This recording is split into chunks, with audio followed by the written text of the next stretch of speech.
There is nothing around that cylinder. That's roughly 8 inches.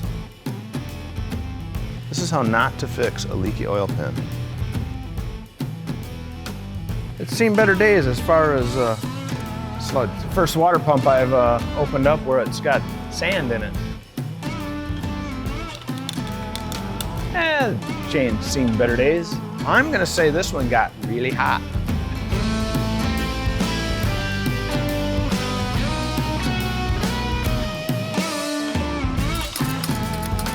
Choke me on. All right. Hey, this is David with Redline Rebuild. Today I'm working on our Slant Six project, and for this project we are after a lot more horsepower than this puppy ever made from the factory. So we did some research and we found out that using the 61 to 1963 aluminum blocked Slant Six isn't the best idea. Now we could do this and we can blow head gaskets and all that according to folklore or fact, whichever it is. But we're gonna get a different engine completely, still gonna be a Slant Six, but it's gonna be a cast iron block with a forged crankshaft and of course the cylinder head that matches, because this cylinder head is not interchangeable to the iron block head. Now, this is a lot of stuff that I've been researching and looking at, but since we got about a week to wait for the other engine to show up, we're gonna take the time and we're gonna tear this one down and look at it and understand the structure difference on the aluminum block and head relative to the cast iron block and that cylinder head. So with that, we're gonna get greasy, get this stuff off of here, and what the heck, we might even clean stuff up so it looks a little nicer.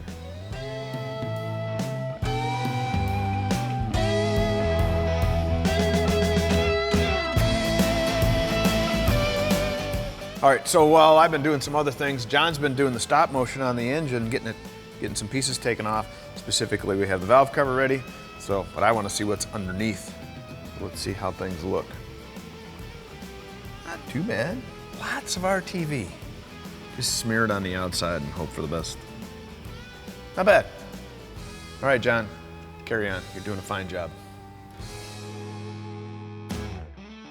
Hey, if you like what you're watching, do me a favor. Go check out the Hagerty Drivers Club. 24/7 roadside assistance with flatbed towing, subscription to our award-winning magazine, and more. Sign up today. Links right down here in the description. That's a little suspect. John did a phenomenal job doing, well, half the teardown for me. I really appreciate that. But that piece of things are done for as the time lapse is concerned. And of course, as we went, we've been looking things over and seeing what the condition of this engine is. And overall, it's not too gummy. It has some interesting style of rocker arms. They're like a stamp deal and like sandwiched together. So that's different than most. They are adjustable, so that's handy. And these camshafts are also flat tappet, but they're solid lifters. So that's key when you want to adjust them, is to have some way to adjust them, opposed to just knocking them down and hoping for the best. At this point, I'm going to proceed now with taking the rocker arm shaft assembly off, get the cylinder head off, and then go to the oil side of things and really start getting into the nitty-gritty of the engine, and we can start seeing some of those differences that we've kind of alluded to early on. With that, I'm going to get rolling, and I'm going to be using my handy-dandy LEVRACK cart over here. You can see it's nice and big. It's a fantastic workbench, made in the USA. People are phenomenal, and they're good, solid work surfaces to have and move around nice in the shop. By the way, did I mention LEVRACK has some really cool storage systems? Check this out.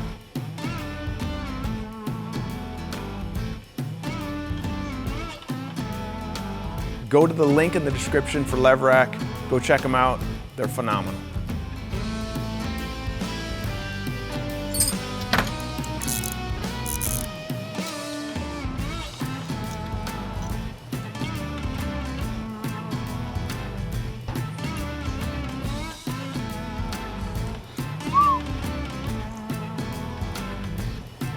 Some long puppies.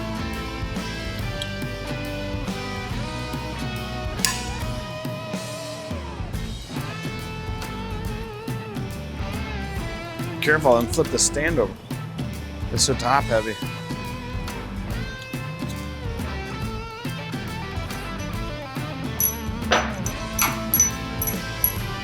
think I'm gonna wish this was aluminum. Okay, here goes nothing. Whew.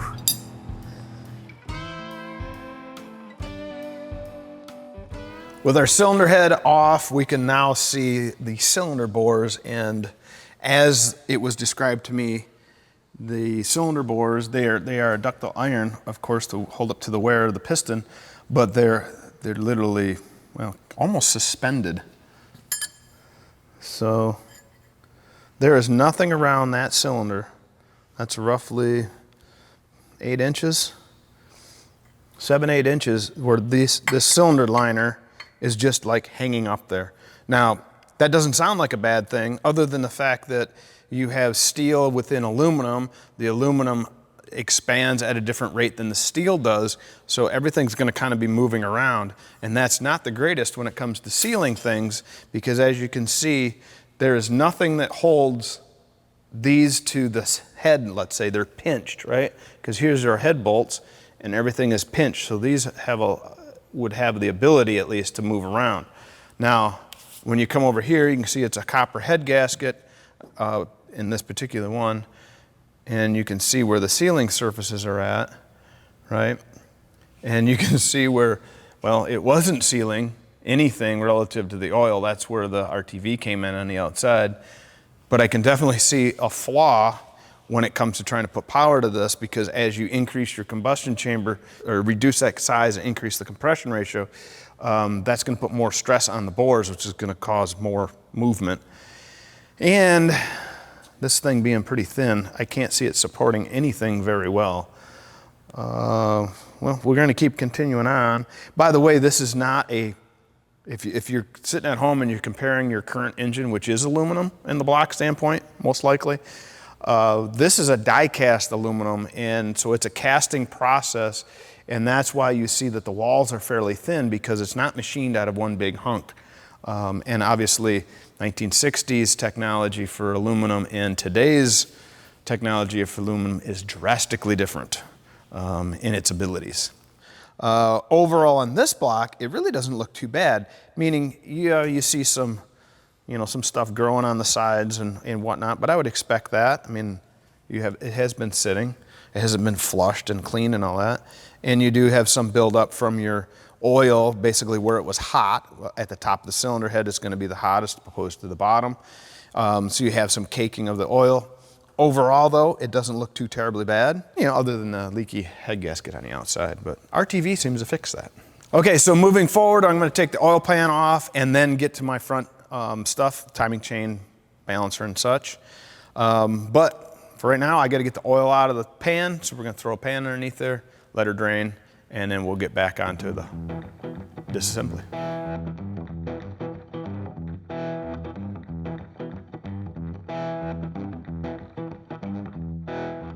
So while the oil drains out of our aluminum block motor, I did get a call from the local wrecking yard, and we're gonna run down there. He said he has a couple options for us that is a cast iron block and then should have the forged crank. So we're gonna go down and see what they have. This is a Dart, isn't it?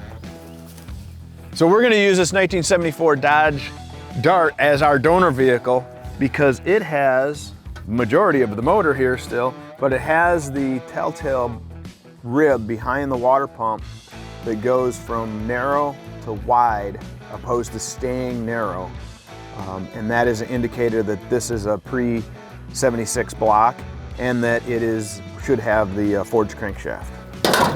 So with that said, we're gonna let the shop here do their work, yank this motor out for us, and we'll come back, grab it, get it to our shop, and start tearing it down.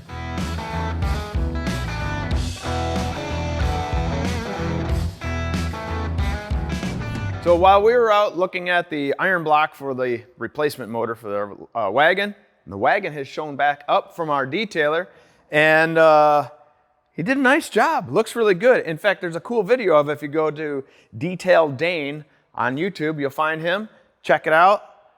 You'll see his process going through and cleaning this up. Paint is mainly on here, but something we did notice is this was not a gold car. This has been repainted. This was a silver car, and yes, it was done, frantically, I'll say, at some point in time. Along with the engine bay still has some of its blue paint, which we're trying to figure out the history on some of that. You know, that is one of the interesting things as you go through someone else's car, and the guy may or may not have any detail on it. It is a treasure hunt, finding things that are on something and why stuff is the way it is, which I find it really interesting that it has a hood lock, because evidently wherever this lived, having a hood lock was important. It's just a chain bolted to the latch, and there's a key right here. So moving forward though on our project and what we want to do, it needs a little bit of help relative to the suspension, some structure. We're not caring about paint. This is going to be a driver car with a lot more pep.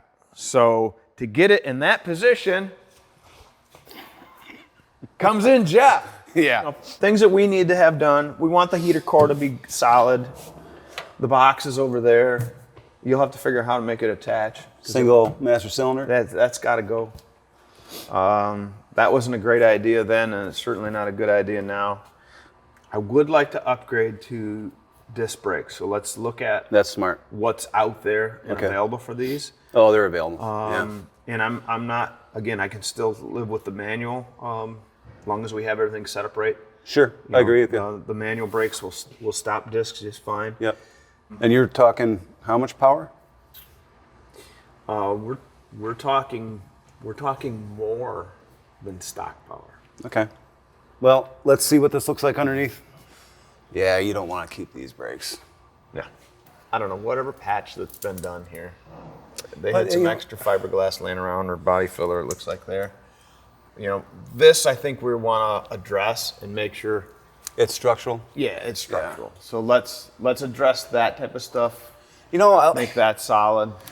just looking at it, I think this car had minimal rust, and he just attacked it with. That's kind of the way I've seen it. I don't see holes anywhere. I mean, this is some of your fiberglass again, but it was overkill for a small patch. I think that's a 7 1/4 axle is not going to be enough. No. So I need to do some investigation there and see what makes the most sense. If we have a, 8 3/4 made up for it, or do a 9-inch, or do something along that lines. It's a little more. And 9-inch will handle anything you throw at it. Yeah, and so would the 8 3/4. If they're, I got to see what that availability is. Are you talking type of power where you want like stiffeners? Well, that's something we'll have to figure out. Yeah. So you just want a mechanical resto under here. Yep. And upgrades where possible. Exactly. Okay. Yeah, in simple terms, brake, suspension, steering, ultimately the rear drivetrain, and it's as easy as that. Yeah. Quite simply. Quite simply. All right, well, we're back from our little road trip. Looks like that motor's gonna work out well for us. As soon as they have it pulled, we'll have it back here in the shop, like I said, and we'll move on. But our task at hand still is to continue tearing down the aluminum block. Again, we're mainly gonna show you the differences between the aluminum and the cast iron as we go, and because I think it's interesting. And then also we're gonna seal this off and put it all back together too. So what the heck, right? Pulling the oil though, I thought that was different, that this has a standard fill, and lots of times there's a magnet into the fill, drain plug, but this has been tapped and has like this other piece on here. I kind of doubt this is factory, but I'd love to hear the comments to know if it is or it isn't. And if it's not factory, it's a pretty ingenious way to do this, meaning if you have something floating around in the oil, the magnet will pick it up and capture it for you. But at any rate, let's get moving on here. Let's get this back in so we don't lose it. And then I'm gonna pull all the bolts on the oil pan and get the pan off and continue the disassembly.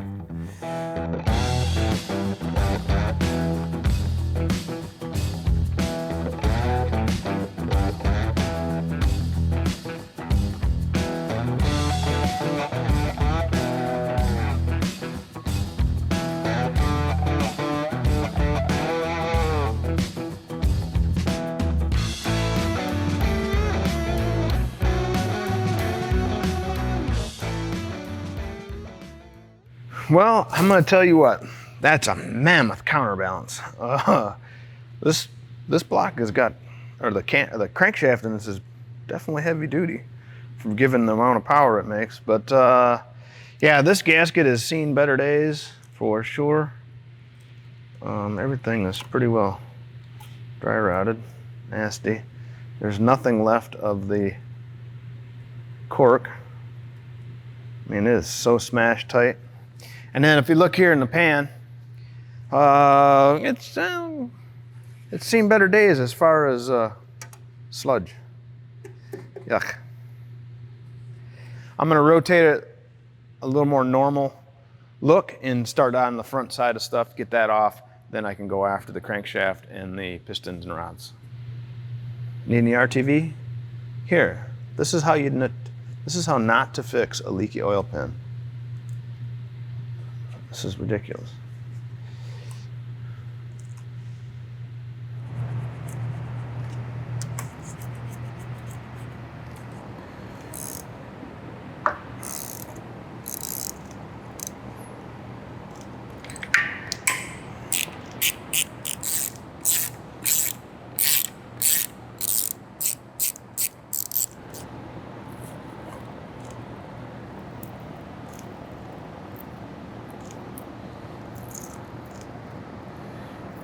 Ugh.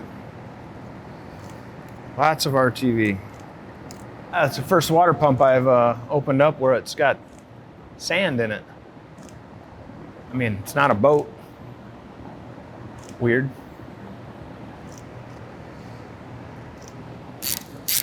Nut on the back of this one. Probably stripped that bolt out.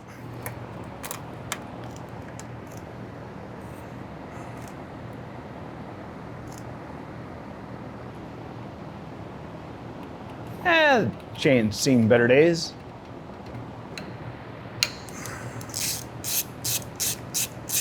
That's sloppy. All right, so because I've been, I'll say, surprised in the past, I've learned that it makes a lot of sense to decide on how the factory at least did the timing as far as lining up timing marks or such between the crankshaft and the cam gear.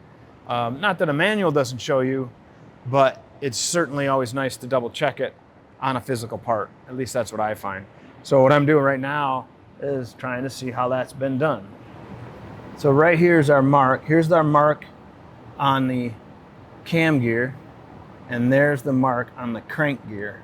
Now I'm at least going to line these straight up to each other and then kind of see where everything else lays in. And of course, make sure it's at top dead center up here. That's a typical way of doing things. And if they did something different, then the manual helped me with that. But at least I have a good starting point of understanding how it was done on this particular motor. So you can see the dot on the crank gear actually is in line with the tooth. And the dot here is in line with the V, or the groove of the tooth. So lining those two up gets us at a top dead center fashion with our piston, which is, again, the typical way of setting timing.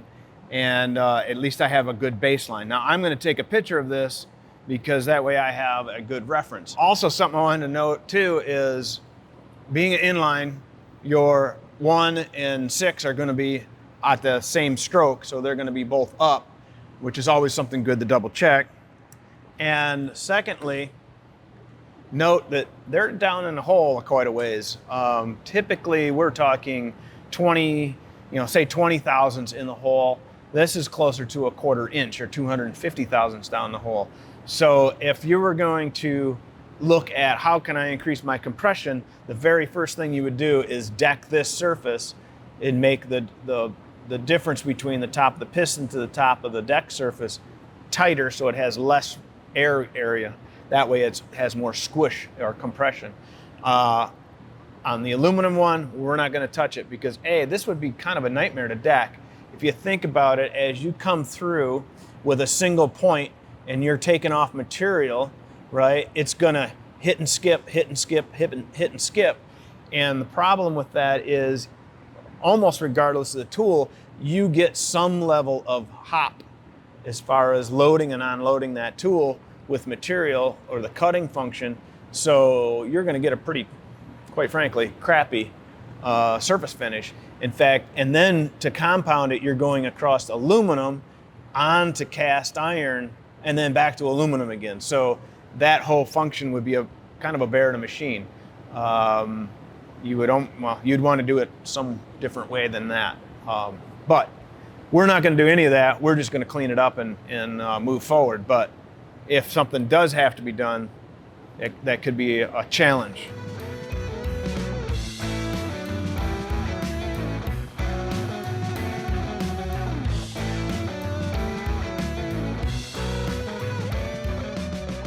I said the lobes all look pretty good.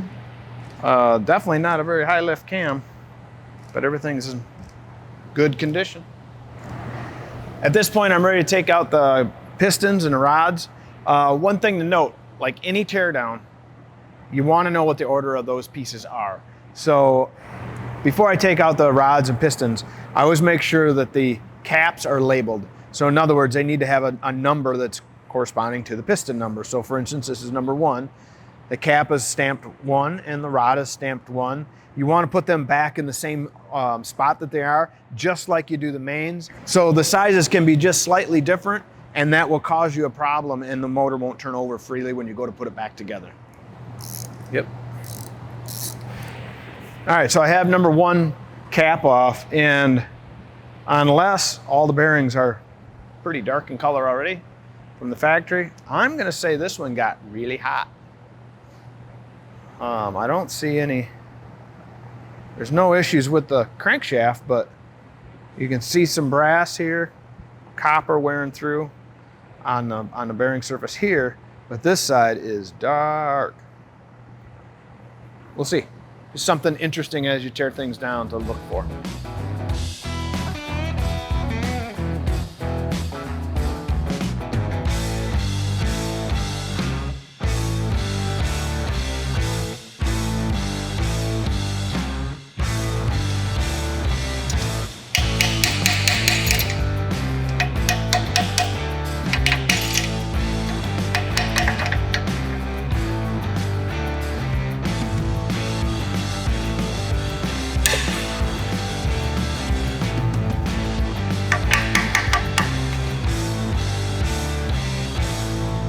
The rods look weird, but the mains look what I'd expect.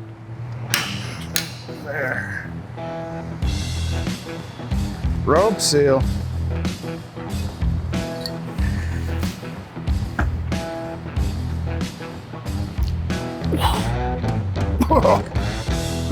So I had my crankshaft out, looking at all the mains. They all look pretty good. There's nothing, there's a little bit of a scar here on this one. It looks like it got some dirt. But you know, this is pretty clean. That would be normal wear, and quite frankly, not much of it. The only thing that's got me a little confused, and I'm not expecting, again, like I said on the rods, so these rods are, the rod bearing itself is pretty black. Now, I don't know if that's something from a factory standpoint, that they were you know, coated of some level. Here you can see the copper color coming through on them, which that's definitely a sense of wear. But to me, initially, I would say that got hot, but I don't necessarily see, well, these are pretty dirty, but any telltale on the cap itself. It'll be blue, if you will, on the sides. So overall, not too bad. I mean, the crankshaft feels really good. There's no big gouges in it. There's no, you know, it doesn't feel like a record player, nothing like that. So that's good. I should say it doesn't feel like a record. Overall, pretty impressive. But now we have a chance to look at how the main caps are put in here, and you can see it almost looks like they're, I don't know what's yet that's holding them in. This is just kind of, looks like just pressed in, but obviously it has to have some retention feature into the aluminum. And then, you know, your sleeves are in there. They're kind of along the same lines. But I guess we'll get a better look when we run this through the parts washer and get all this gunk off and see what it really looks like that way.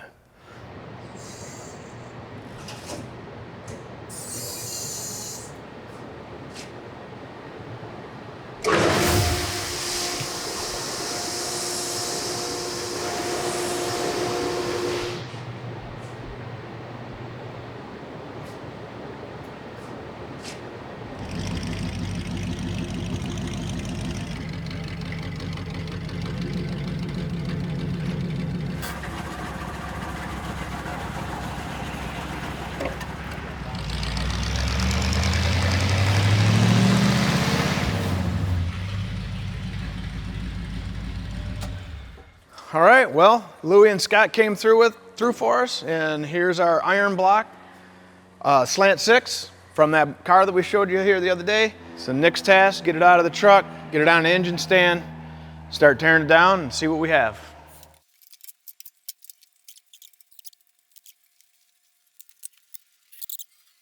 For all intents and purposes, there's not a lot of difference in the teardown procedure as far as taking the aluminum block apart of the cast iron block.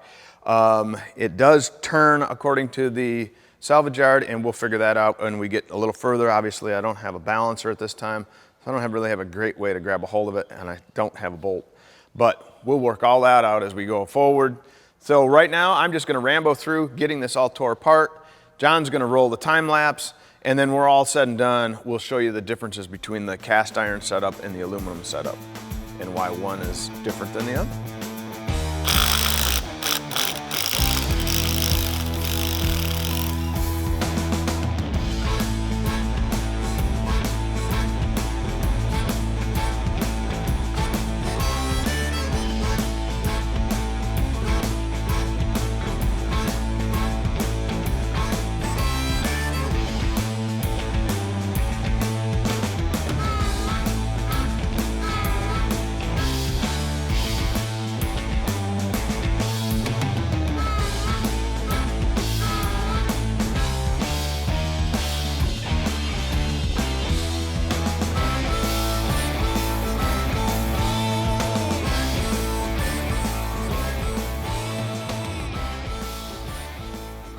Teardown's been pretty normal.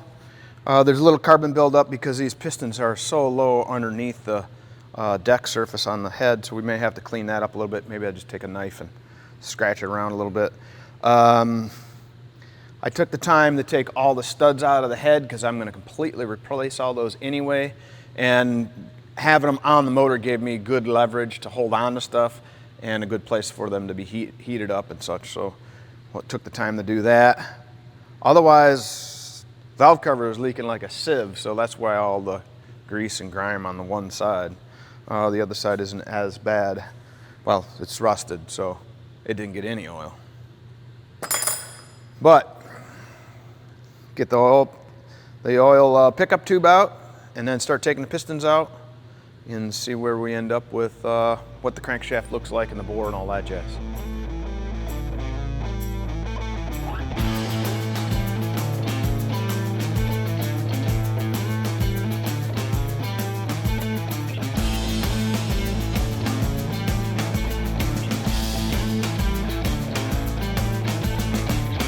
All right, when you're going through and you always hear somebody talking about how poor their car is performing and they like to blame it on, well, I think I skipped a tooth.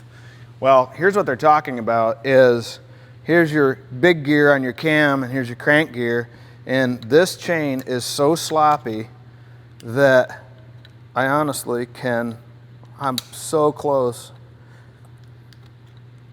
Under the right amount of stretch, and this is a nylon geared top one, I can make this skip a tooth. Now, what's important about that is that puts the camshaft not in time with the crankshaft, so then as the crankshaft is rotating, the valves lift when they're not supposed to, and then that crashes into the pistons potentially, but then also just will run like, well, poop.